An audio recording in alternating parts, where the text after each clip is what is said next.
In the midst of my personal struggles, I sought solace and assistance from various individuals, hoping for the embrace of understanding and support. However, my journey to find help was thwarted by a disheartening reality. The mental health professionals and several Queensland government-paid professionals, entrusted with the duty of care, failed not only me, but countless others in search of aid. It is imperative that I share this aspect of my story, shedding light on the shortcomings of the very system meant to uplift and empower those in need. I acknowledge my actions without reservation. However, there is far more to the story than what has been conveyed thus far. My struggle with mental illness and the challenges I faced within the system deserve attention, as they highlight the difficulties faced by countless others as well. By sharing my first-hand experiences, my hope is to inspire policy changes and improve practices. I aim to ensure that in the future, individuals in positions of authority fulfill their legal and ethical obligations, as enshrined in important pieces of legislation like the Queensland Human Rights Act 2019. Among these, a key document is A Better Way to Support Veterans No. 93, issued by the Australian government on June 27, 2019. After serving 2 tours of duty in Iraq, I was medically discharged due to a knee injury that I sustained. While recovering in the hospital, I connected with the woman who would become my future wife over the internet. I brought her to the United States, where we got married and had our first daughter. Eventually, my wife expressed a desire to move back to Australia to be closer to her own family.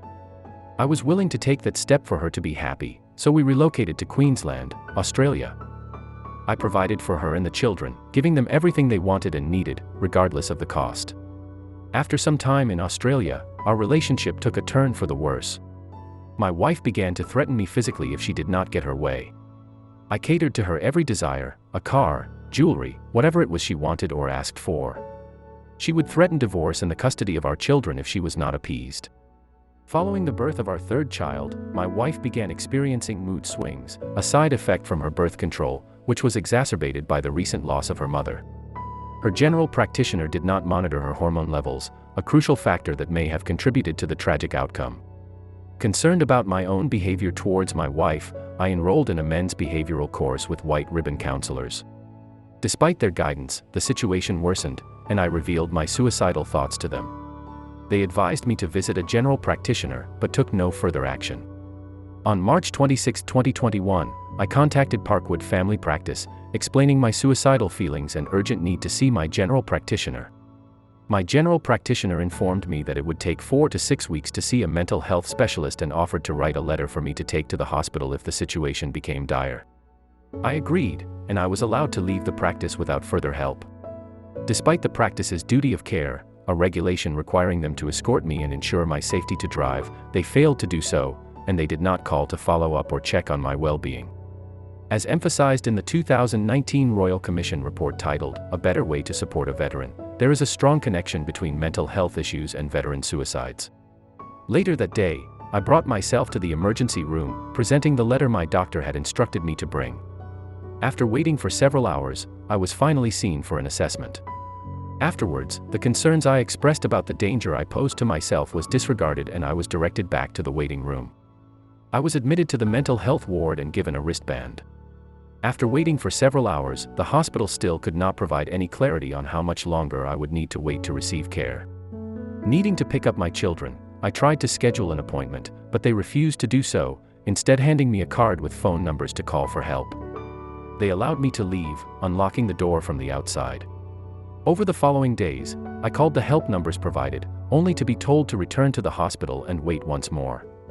Fearing my wife, I contacted the police to explain my predicament and request assistance in retrieving my belongings from my home.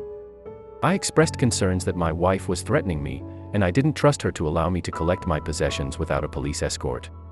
Regrettably, the police disregarded my concerns. Having visited and contacted multiple organizations and expressed my suicidal ideation only days prior, I attempted suicide on March 28, 2021. I firmly believe that the hospital's negligence of their duty of care contributed to this devastating outcome. On March 31, 2021, 3 days after my suicide attempt, my lawyer accompanied me to the police station to obtain the necessary paperwork to secure a protection order and a domestic violence order. My lawyer helped me submit an official statement, informing the police of my attempted suicide on the morning of March 28.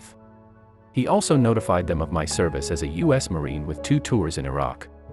Despite this information, they did not inquire about my mental health or offer support or assistance. Moreover, they failed to check on the welfare of my children. After signing some documents, I was allowed to leave the station. This lack of care and attention raises concerns about their duty of care obligations as well. I attempted suicide again on April 20, 2021. Following this tragedy, legal hearings took place while I was in the intensive care unit on life support. Despite their severity, the police never explained to me the allegations and charges I was facing. I was interviewed twice in a correctional center, but on both occasions I was disoriented with heavy pain medication and did not have my glasses. To this day, I have not been able to see a psychologist. Laws exist requiring immediate action when someone seeks help and is at risk of harming themselves or others.